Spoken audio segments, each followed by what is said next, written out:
जय हिंद दोस्तों, मैं हूं मेजर गौरव आर्य और आप देख रहे हैं शार्प फोकस का एक नया ताजा एपिसोड। लाइक करिए, सब्सक्राइब करिए और बेल आइकन दबाना बिल्कुल मत भूलिएगा। दोस्तों, पाकिस्तान में कुछ तो हो रहा है। क्या हो रहा है यह मैं आपको बता दूंगा। क्यों हो रहा है इसका तफसरा, इसकी डिटेल में जाएंगे और समझने की कोशिश करेंगे। थोड़ा सा गेस वर्क करके, थोड़ा सा जो मैंने पढ़ाई लिखाई करी है, थोड़ा सा रिसर्च करा है, वो शायद हमारी थोड़ा सा मदद करे। सबसे पहले फवाद हुसैन, जो कि कैबिनेट मिनिस्टर है पाकिस्तान में, फवाद हुसैन एक प्रेस कॉन्फ्रेंस में कहते हैं, एक प्रेस कॉन्फ्रेंस में यह कहते हैं कि पाकिस्तान को जो खतरा है वो भारत से नहीं है, वो अमेरिका से नहीं है, वो कहीं बाहर से नहीं है, पाकिस्तान को खुद से खतरा है। अब सोचिए, आप जरा एक मिनट रुक के सोचिए फवाद हुसैन ने क्या बोला। फवाद हुसैन ने यह बोला कि साहब, भारत से, जिससे हम 75 साल से जंग लड़ रहे हैं, उन्होंने यह लफ्ज इस्तेमाल नहीं करे, यह मैं आपको समझाने के लिए बोल रहा हूं कि उस भारत से जिससे 4 जंगें हुई हैं, ठीक है, जिसकी वजह से पाकिस्तान के 2 टुकड़े हुए हैं, जिस भारत के खिलाफ पाकिस्तान ने दहशतगर्दी या फिर टेररिज्म, आतंकवाद एक औजार की तरह इस्तेमाल करा, उस भारत से पाकिस्तान को खतरा नहीं है। पाकिस्तान को अगर खतरा है तो खुद से है। यह बात मैं कई सालों से कहता चला आ रहा हूं और हर समय वही चीज, रा का एजेंट है और साजिशें करता है मेजर, और ये करता है, वो करता है, फलाना ढिमका। लेकिन फवाद चौधरी के मुंह से सच निकल गया। गलती से ही निकला, लेकिन भाई सच निकल गया। क्योंकि अगर आप ये देखें कि अधिकतर पाकिस्तानी कैसे मरे, उनकी मौत कैसे हुई, अधिकतर पाकिस्तानियों की मौत, 99%, मैं कहता हूं 99% of the Pakistanis were killed by other Pakistanis. तो उसमें भारत कहां से आ गया? एक जमाने में बड़ा कहते थे साहब, भारत इसको फंड कर रहा है, भारत उसको फंड कर रहा है। मैं ये भी आपको स्टोरी बताऊंगा। भारत की एजेंसी रा ने इसको पैसे दे दिए, रा ने उसको पैसे दे दिए। ये सब फजूलियात जो है पाकिस्तान ने बोलना शुरू करा था और काफी सालों से बोलता चला आ रहा था। लेकिन अचानक अब पाकिस्तान ने यह सब बोलना थोड़ा सा कम कर दिया। मैं ये तो नहीं कह रहा कि बंद कर दिया, बंद बिल्कुल नहीं करा दोस्तों, लेकिन बोलना थोड़ा सा कम कर दिया है। तो फवाद चौधरी कहता है कि असली खतरा अंदर से, अंदर के कौन से लोग हैं? ये इनकी दाहिने हाथ की जो जमातें हैं, जो इनके राइट विंग ऑर्गेनाइजेशंस हैं, जैसे तहरीक लबैक पाकिस्तान, जैसे तहरीक तालिबान पाकिस्तान, ये जितने भी ग्रुप्स हैं, ये पाकिस्तान के लिए खतरा बन चुके हैं। They are an existential threat for Pakistan. कहने की बात यह है कि पाकिस्तान को ये लेके डूब सकते हैं। इसलिए फवाद चौधरी ने बात करी। तफसील से मैं आपको बाद में बताऊंगा। दूसरी चीज जो पाकिस्तान में हुई वो ये थी कि पाकिस्तान ने कुलभूषण जाधव को अपने खुद के डेथ सेंटेंस के खिलाफ अपील दायर करने का हक दे दिया। वही कुलभूषण जाधव जिसको ईरान से किडनैप करा था, अपना बिजनेस कर रहा था ईरान में, वहां से उसको किडनैप करवाया, खरीद फरोख्त हुई, आईएसआई ने बोला भारत का एजेंट है।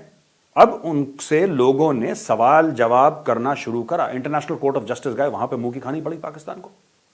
पाकिस्तान का मौकिफ एज यूजुअल फ्लैट। फिर पाकिस्तान कहता है कि इसीलिए है, लोग हमारी इसलिए नहीं सुनते क्योंकि भारत एक बहुत बड़ा मार्केट है और रा एक बहुत बड़ा मार्केट, पता नहीं क्या क्या बोलते हैं लोग। लेकिन दोस्तों, सच बात पता है क्या है? एक इनोसेंट आदमी, उसको पकड़ लिया और बोला कि साहब, ये एक किस्म का जेम्स बॉन्ड है कुलभूषण जाधव। इसकी वजह से पाकिस्तान में बम धमाके हो रहे हैं, लोग मर रहे हैं, फौज पे अटैक हो रहा है, और यही सरगना है साहब, यही एक टॉप का कंट्रोलर है जिसके अंडर सारे दहशतगर्द वगैरह वगैरह, जो भी इनको चूरन खिलाना था अपने लोगों को। पढ़े लिखे वैसे ही कम रहते हैं पाकिस्तानी, तो उनको चूरन खिलाया कुलभूषण जाधव का। भाई, कुलभूषण जाधव को जेल में कई साल हो गए, फिर भी पाकिस्तान में बम धमाके रुके नहीं, फिर भी पाकिस्तान में सिक्योरिटी फोर्सेस को गोली मारना नहीं रुका, फिर भी पाकिस्तान में आतंकवादी गतिविधियां नहीं रुकी। फिर बोला नहीं साहब, वो एक्चुअली क्या था कि वो अफगानिस्तान में भारत के 18, 20, 24, 25, 30, 50 पता नहीं कितने कॉन्सुलेट्स हैं और उनका एम्बेसी है काबुल में, जिसकी वजह से हो रहा है। 15 अगस्त को वो भी बंद हो गए। अब पाकिस्तान ये नहीं समझ पा रहा भाई अभी तक तो हम झूठ बोल रहे थे कि कुलभूषण जाधव करवा रहा है, वो भी हमारे जेल में है। भारत अफगानिस्तान में अपने कॉन्सुलेट्स और अपने एम्बेसीज के थ्रू करवा रहा है, वो भी बंद हो गए। तो अब ये हो कैसे रहा है ये सब? आखिर इसका कारण क्या है? खैर, छोटी बात और मोटी बात यह है कि कुलभूषण जाधव को पाकिस्तान ने राइट ऑफ अपील दे दिया। वो अपील कर सकते हैं कि साहब मुझे मिलिट्री कोर्ट ने सेंटेंस करा है, और ये कबूलनामा जिसके बारे में पाकिस्तान बात करते हैं, पाकिस्तानी कहते हैं कि साहब उसने खुद अपना जुर्म कबूल करा। ये तो मैं कई बार कह भी चुका हूं पाकिस्तानियों को कि इमरान खान को या कोई भी आपका बड़ा मिनिस्टर हो उसको सिर्फ 2 घंटे के लिए मुझे दे दो। इमरान खान नियाजी को चलो 2 घंटे के लिए मेजर गौरावालिया को दे दो एक कमरे में, 2 घंटे के लिए। 2 घंटे के बाद इमरान खान खुद कबूल करेगा कि मैं इमरान खान नियाजी प्राइम मिनिस्टर पाकिस्तान रा का एजेंट हूं। आप जब दर्द बढ़ा देंगे किसी का तो दर्द रोकने के लिए इंसान कुछ भी कबूल कर लेता है, और यही पाकिस्तानियों ने कुलभूषण जाधव के साथ करा। तो ये हो गई दूसरी बात दोस्तों। तीसरी चीज जो बिल्कुल हैरान कर देने वाली है कि अचानक करतारपुर कॉरिडोर खुल गया। अचानक। अभी हुआ कैसे दोस्तों, और क्यों हुआ? बात यह है कि जब से इमरान खान और कमर जावेद बाजवा जो उनका आर्मी चीफ है उनके बीच में कशीदगी बढ़ी है, उनके बीच में टेंशन बढ़ा है, तब से दुनिया को एक बात तो समझ में आ गई कि ये कॉम्प्लिकेटेड मुल्क जो पाकिस्तान है उसको चलाना इमरान खान के बस का है नहीं। इमरान खान ने सबसे लड़ाई मोल ली, पता नहीं क्यों, वो उसी को पता। चलिए हम तो हैं दुश्मन, मान लिया, क्योंकि कहते रहते हैं आप लोग दुश्मन दुश्मन दुश्मन, तो चलिए मान लिया हम दुश्मन है। भारत तो दुश्मन है, उनकी अब चीन से भी नहीं बनती। ये 22वां महीना है दोस्तों, नवंबर 22वां महीना कि शी जिनपिंग जो कि आयरन ब्रदर है और शहद से मीठी, हिमालय से ऊंची, समुंदर से गहरी दोस्ती पाकिस्तान के साथ, जिएंगे मरेंगे पाकिस्तान के साथ, और ये सब, ये जो पाकिस्तान आज तक इतना गाना चीन ने नहीं गाया, पाकिस्तान ने 100 गुनी ज्यादा गाना गाया।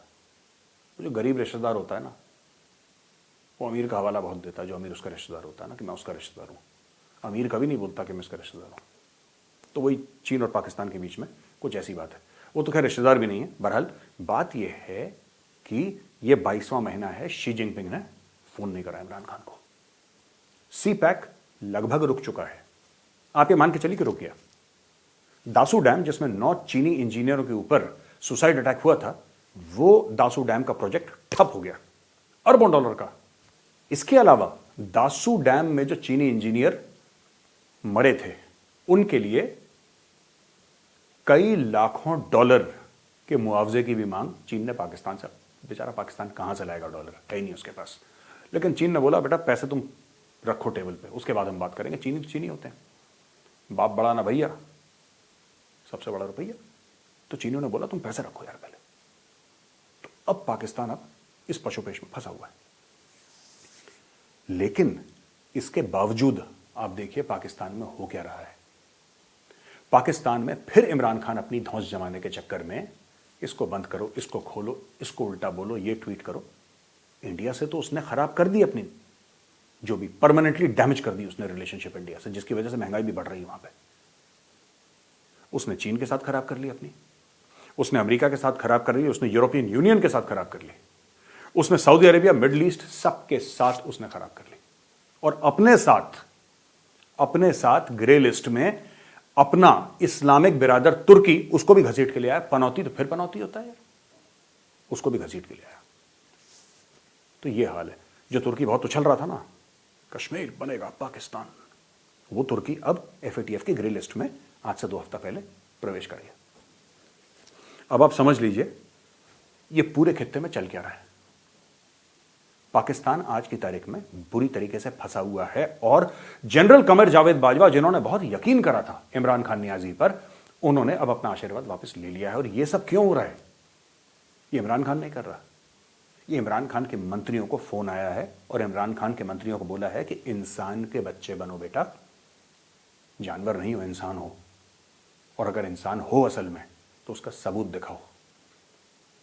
इंडिया से लड़के आज तक कोई फल फूल नहीं पाया, तो तुम भी फल फूल नहीं पाओगे इंसान के बच्चे बनो, तो धीरे धीरे ये करतारपुर कॉरिडोर ये और सबके सामने ये बोलना कि नहीं यार असली में प्रॉब्लम हम में है, इंडिया से कोई प्रॉब्लम नहीं है, हम ही खुद बुरे हैं, दहशतगर्दी हमारे अंदर ही है, हमारे ही लोग एक्सट्रीमिज्म फैलाते हैं, आइडियोलॉजी फैलाते हैं। ये पूरा आप देखिएगा, बड़ा इंटरेस्टिंग टाइप का एक उसने प्रेस कॉन्फ्रेंस दिया था फवाद चौधरी ने, और फिर करतारपुर कॉरिडोर अचानक खोल दी।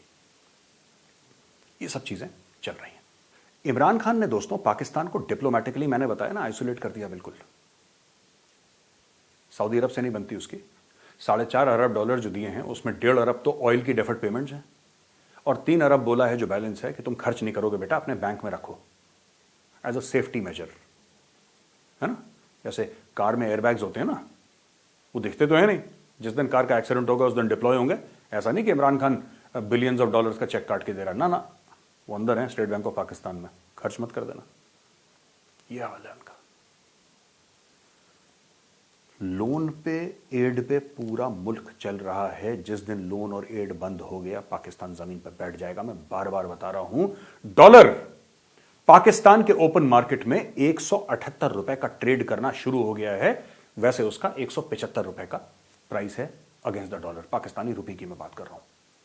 178 पे पहुंच गया, और कुछ लोगों का यह कहना है कि नए साल तक 180 क्रॉस कर जाएगा। हो सकता है उसके पहले कर जाए, लेकिन 31 दिसंबर तक 180 टच कर जाएगा डॉलर।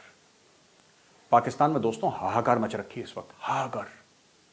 इसलिए जैसे एक बदतमीज टीनेजर होता है ना, बिगड़ा हुआ, जो सोचता है अपने आप को कि मैं ही खुदा हूं, तो उसका बाप मुंह पे थप्पड़ मारता है और बोलता है बेटा वो जो तू महंगी गाड़ी चला रहा ना उसकी चाबी दर ला, तू उस लायक नहीं है, तेरी इतनी औकात नहीं कि तू महंगी गाड़ी चलाए, आज से साइकिल पे जाना।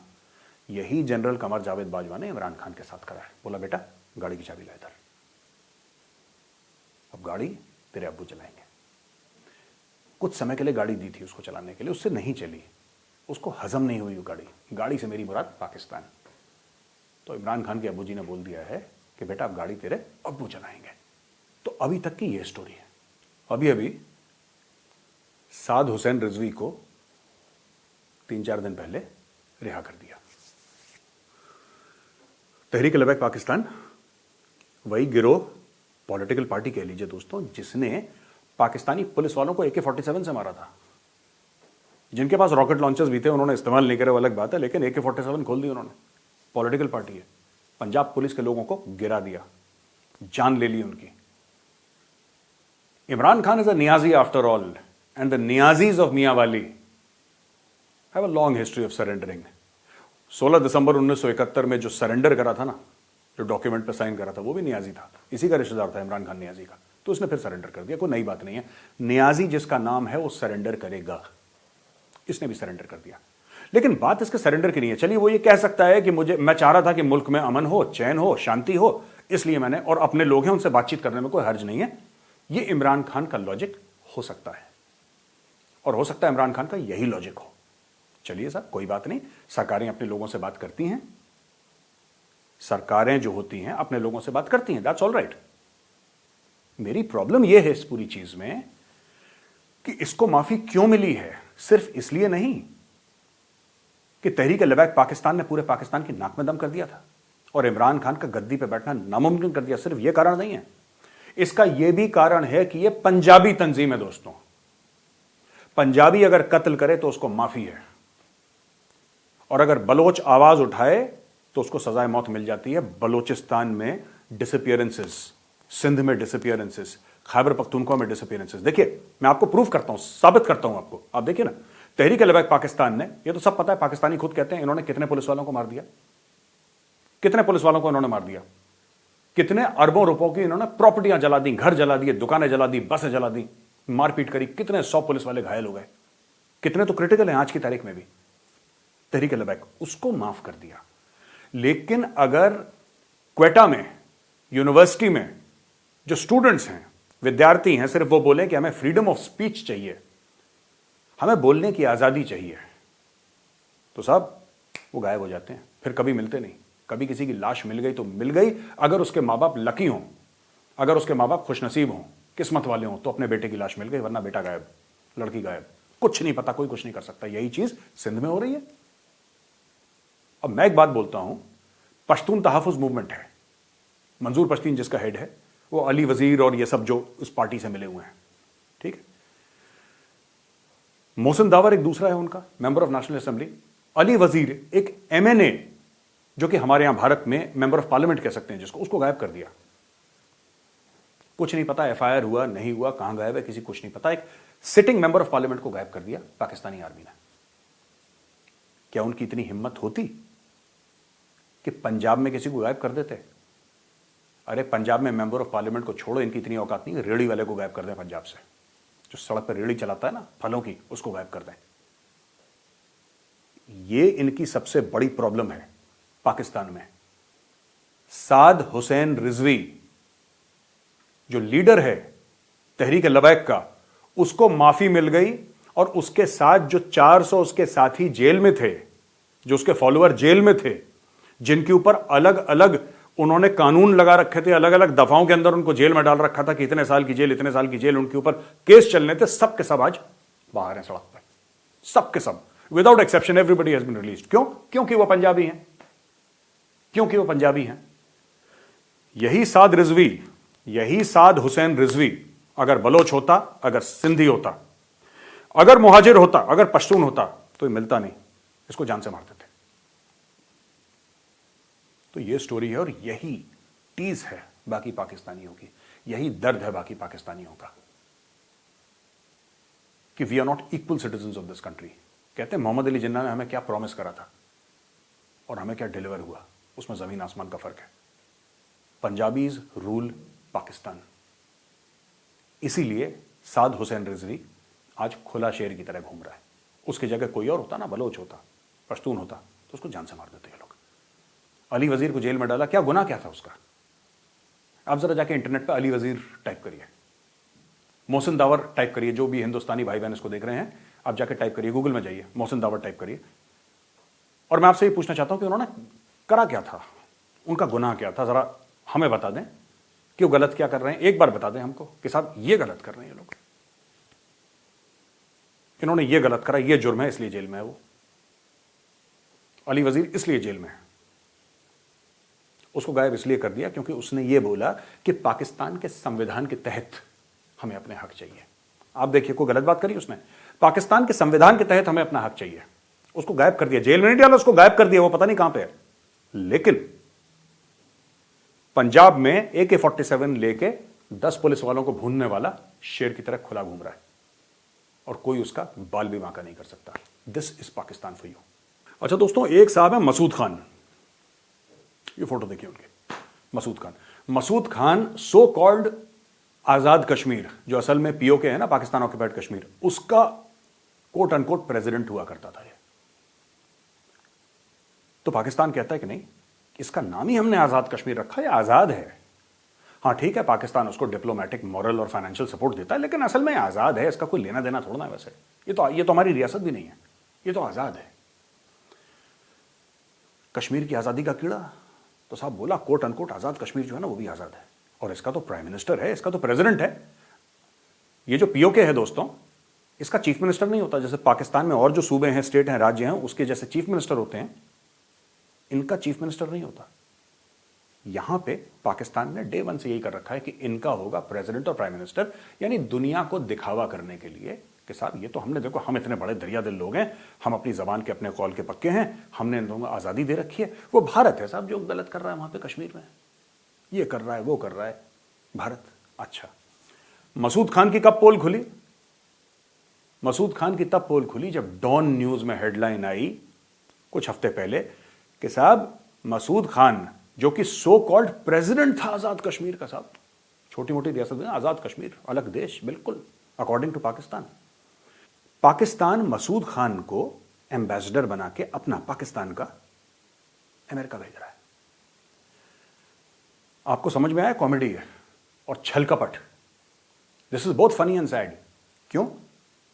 अब आप देखिए दोस्तों, अगर आजाद कश्मीर सच में आजाद कश्मीर है और उसका एक प्रेसिडेंट है, तो इसका मतलब वो तो सो कॉल्ड आजाद कश्मीर का हेड ऑफ स्टेट हो गया, वो तो टॉप पे हो गया। जैसे आरिफ अलवी हैं पाकिस्तान के प्रेसिडेंट, तो वो आजाद कश्मीर का प्रेसिडेंट है भाई। वो तो एक अलग, एक जगह का, अगर अलग मुल्क ना भी हो, लेकिन फिर एक अलग जगह का वो प्रेसिडेंट है, छोटी बात थोड़ा ना है। उसको बोल दिया कि तुम पाकिस्तान के एम्बेसडर बन के अमेरिका जाओ। अब देखिए, यानी कि अगर मैं आपको उदाहरण दूं, एक स्कूल का जो प्रिंसिपल है, प्रिंसिपल से बोला कि तुम वाइस प्रिंसिपल भी नहीं बनोगे, तुम एचओडी यानी कि हेड ऑफ डिपार्टमेंट भी नहीं बनोगे, तुम टीचर भी नहीं बनोगे, ठीक है, तुम class 12th 11th 10th 9th 8th 7th 6th में भी नहीं पढ़ोगे। बेटा तुम क्लास 5th, जो कि प्राइमरी स्कूल में आता है, क्लास 5th का हम तुम्हें हेड बॉय बनाते हैं। जो कल तक स्कूल का प्रिंसिपल था वो क्लास 5th यानी प्राइमरी स्कूल का हेड बॉय बन गया और खुशी खुशी बन गया, और पाकिस्तान ने उसको बना भी दिया। इसका मतलब क्या है कि ये जो पूरा जो आजाद कश्मीर का ढोंग पाकिस्तान करता है, बेसिकली ढोंग है ये। आजाद कश्मीर का जो राष्ट्रपति है सो कॉल्ड, जो प्रेसिडेंट है सो कॉल्ड, उसकी औकात कुछ भी नहीं है। उसको पाकिस्तान जब चाहे, कोई सीनियर ब्यूरोक्रेट जब चाहे कहीं पर भी उसकी नौकरी लगा सकता है और वो दुम हिला के वो नौकरी करेगा। ये पाकिस्तान ने प्रूव कर दिया, क्योंकि आप तो उसको प्रेसिडेंट बोलते थे, है ना, प्रेसिडेंट खान, सो कॉल्ड आजाद कश्मीर, छोटी बात थोड़ा ना। अब वो बन गए साहब एम्बेसडर। तो ये हाल है पाकिस्तान में। और आखिरी चीज मैं आपको बताना चाहता हूं दोस्तों, हम अक्सर फिल्मों की बात नहीं करते लेकिन आज बात कर लेते हैं, क्योंकि उसमें भी पाकिस्तान का एक एंगल आ चुका है। मशहूर फिल्म डायरेक्टर रोहित शेट्टी ने एक फिल्म बनाई सूर्यवंशी, जिसमें एसेंशियली अक्षय कुमार का रोल है, लीड रोल है। मैंने तो फिल्म देखी नहीं है, लेकिन उसमें एक दो और एक्टर्स हैं। मैंने फिल्म देखी नहीं है, लेकिन जो मैंने उसमें देखा फिल्म के ट्रेलर में, ये जब मैंने खबर सुनी तो मैंने फिल्म का ट्रेलर जाके देखा, तो उसमें आई थिंक अजय देवगन भी है और एक और है, वो बाजीराव वाला जो लड़का है, that one, so he is there. So anyway, तो ये फिल्म बनाई। अब फिल्म कैसी है ये मुझे नहीं पता, क्योंकि मैंने देखी नहीं है, लेकिन पाकिस्तान के प्रेसिडेंट जनाब आरिफ अलवी साहब ने बोला है कि साहब ये तो इस्लामोफोबिया बढ़ाती है फिल्म। तो आरिफ अलवी जो है प्रेसिडेंट ऑफ पाकिस्तान, उन्होंने बोला कि साहब ये तो इस्लामोफोबिया बढ़ाती है फिल्म, बड़ी घटिया फिल्म है, ये सब ऐसा नहीं होना चाहिए। उन्होंने कंडेम कर दिया सूर्यवंशी को। और रिज अहमद, जो कि पाकिस्तानी ओरिजिन का एक ब्रिटिश एक्टर है, पाकिस्तानी ब्रिटिश, उसने बोला I found this film disgusting. तो वो साहब रिज अहमद भाई जो है डिस्गस्ट हो गए। वो क्यों डिस्गस्ट हो गए? क्योंकि सूर्यवंशी में अपेरेंटली पाकिस्तानी टेररिस्ट दिखाए थे और पाकिस्तानी टेररिस्ट को मुस्लिम दिखाया, तो उन्होंने बोला साहब इस्लामोफोबिया है।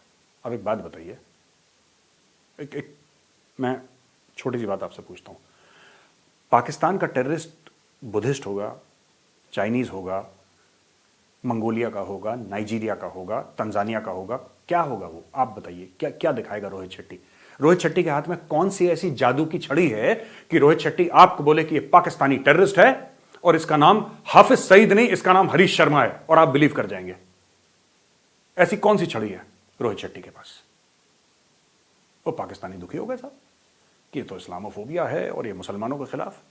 और रोहित शेट्टी ने क्वालिफाई करने की कोशिश करी, बताने की कोशिश करी कि साहब देखिए, सिंघम में मैंने एक हिंदू को दिखाया था, वो विलन था, उसके पहले भी एक दिखाया था, वो भी हिंदू था, वो भी विलन था। तो हिंदू मुस्लिम जो तो प्लॉट के हिसाब से होता है। अगर महाराष्ट्र में कोई इसकी, शायद ही वाज सेइंग दैट एक मूवी महाराष्ट्र में थी जिसमें कि विलन था वो हिंदू था, ऑब्वियसली, क्योंकि इट वाज बट नेचुरल की इंटीरियर्स विलेजेस में जहां पे ज्यादातर सब नहीं पर ज्यादातर हिंदू बसते हैं, वहां पे नेचुरली हिंदू ही विलन होगा। अगर पाकिस्तान से टेररिज्म आएगा तो वो भाई, इसीलिए मैं कहता हूं पाकिस्तानियों से, आपको बुरा लगता है ना जब कोई टेररिस्ट कहता है, आप कहते हैं इस्लामोफोबिया, अरे आपने सारे हिंदू मार दिए, हिंदू को भी तो मौका दीजिए कि हथियार उठाए, वो उसको तो सब मार दिया, सरदारों को आपने मार दिया वहां पे, ईसाइयों को आपने मार दिया, सिख भाई बहन हमारे रहे नहीं वहां पे। तो जब आप ही 97-98% है तो आप ही में तो पकड़ेगा रोहित शेट्टी, और कहां से पकड़ेगा? You have killed everybody else, all the minorities are gone almost from Pakistan. खैर बहरहाल, तो रिज अहमद ने बोला कि साहब दिस इज वेरी डिस्गस्टिंग, ये तो बहुत बुरी चीज है, I was disgusted. Riz Ahmed कह रहा है कि ही इज डिस्गस्टेड। अच्छा, जब पाकिस्तानी टीवी एंकर खुला टीवी पर यह कहते हैं कि हिंदू जो गौमूत्र पीते हैं, काउ यूरिन, तब रिज अहमद के दिल को ठेस नहीं पहुंचती, है ना, तब बुरा नहीं लगता रिज अहमद को। वो लाइव टेलीविजन है, जो रोहित शेट्टी ने बनाया वो तो एक फैंटेसी फिल्म है, वो तो एक फिक्शनल पीस है। वो बहुत ज्यादा सक्सेसफुल हुई इंडिया में, वो हम देखेंगे फिल्म जाके तब पता लगेगा कि क्या हुआ उसमें, क्या है। लेकिन मैं आपको ऐसे बता रहा हूं, वो तो एक फिक्शन है ना, वो तो एक फिक्शन है। तो उस फिक्शनल स्टोरी से इनके दिल पे बड़ी ठेस पहुंची, क्योंकि जो विलेन थे वहां पे मुस्लिम थे और शायद उसमें ऐसा कुछ था जहां पे ऐसा दिखाया गया था कि पाकिस्तानी मुसलमान हैं और ये सब ठीक हो गया। लेकिन आप ये देखिए, जब शेख रशीद, पाकिस्तान का होम मिनिस्टर, टेलीविजन पे बोलता है, sitting minister, sitting cabinet minister of Pakistan, कि हम जब भारत पे अटैक करेंगे तो मंदिरों की घंटियां बजना बंद हो जाएंगी हिंदुओं की। जब वकार यूनुस यह कहता है कि उसने हिंदुओं के बीच में नमाज पढ़ी, मेरे दिल को बड़ा सुकून मिला, वो एक पाकिस्तानी प्लेयर के लिए कहता है। जब यही शेख रशीद यह कहता है कि हिंदुओं को हरा दिया मैच में, आलम इस्लाम की जीत है, तब रिजवान भाई, वो रिज अहमद ना, उसका असली नाम रिजवानी है, वो रिज हो गया वहां पे जाके, तब इसको ऐसा नहीं लगता कि कुछ बुरा हुआ है, जबकि ये रियल है। जो पाकिस्तान में हो रहा है रियल है। एक रियल मिनिस्टर ने ये बात बोली है, रियल टीवी एंकर्स ये बात बोलते हैं। पर एक फिक्टिशियस मूवी में, मैं आपको बताता हूं दोस्तों, मैं कई बार टीवी पर भी कह चुका हूं ना ये बातें ना, क्रेडिट कार्ड, डेबिट कार्ड और विक्टिम कार्ड। क्रेडिट और डेबिट कार्ड की फिर भी एक एक्सपायरी डेट होती है भाइयों, विक्टिम कार्ड की कोई एक्सपायरी डेट नहीं है। जितना खींचो, जितना चलाओ चलता है, और हर बात में विक्टिम कार्ड प्ले करो। मैं तो आपसे सिर्फ ये कहूंगा कि दोस्तों, मैंने मन बना लिया, मैं कई सालों से सिनेमा हॉल में पिक्चर देखने नहीं गया। अभी जेम्स बॉन्ड की फिल्म आई थी, मुझे जाना था, फिर मुझे कश्मीर जाना पड़ा, तो प्लान मेरा कैंसिल हो गया। पर अब जेम्स बॉन्ड को ना मैं थोड़ा सा ठंडे बस्ते में डाल रहा हूं। अब मैं जाऊंगा सूर्यवंशी देखने के लिए।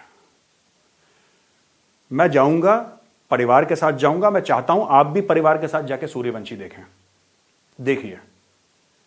और हर टिकट जो आप खरीदेंगे ना दोस्तों, हर टिकट जो आप सूर्यवंशी का खरीदेंगे, वो आरिफ अलवी और रिज अहमद के मुंह पे एक थप्पड़ होगा। हर टिकट जो आप खरीदेंगे। और मैं जाऊंगा और हॉल में देखूंगा, पक्के से देखूंगा। एक फिक्टिशियस मूवी बनाई, एक नॉर्मली फिक्शन मूवी, एंटरटेनमेंट के लिए फिल्म बनाई, तो आपने उसको बोल दिया इस्लामोफोबिया। और खुद ये गौमूत्र पीते हैं, मंदिर की घंटियां बंद हो जाएंगी, तब रिज अहमद के मुंह में क्या दही जम गया था? तब ये नहीं बोल सकते थे। दोस्तों, एक बात बोलना चाहता हूं, bigotry has to be called out. ठीक है, bigotry has to be called out, and this is nothing but bigotry. जब पाकिस्तानी कुछ बोलते हैं तो ठीक है, यहां का फिल्म डायरेक्टर एक फिक्शन मूवी बनाता है तो इनको मौत आ जाती है, तो इनको भी मैसेज पार करना जरूरी है। एंड विदाउट सीइंग सूर्यवंशी, मैं ये कहना चाहता हूं, रोहित शेट्टी तुमने बिल्कुल बढ़िया काम करा।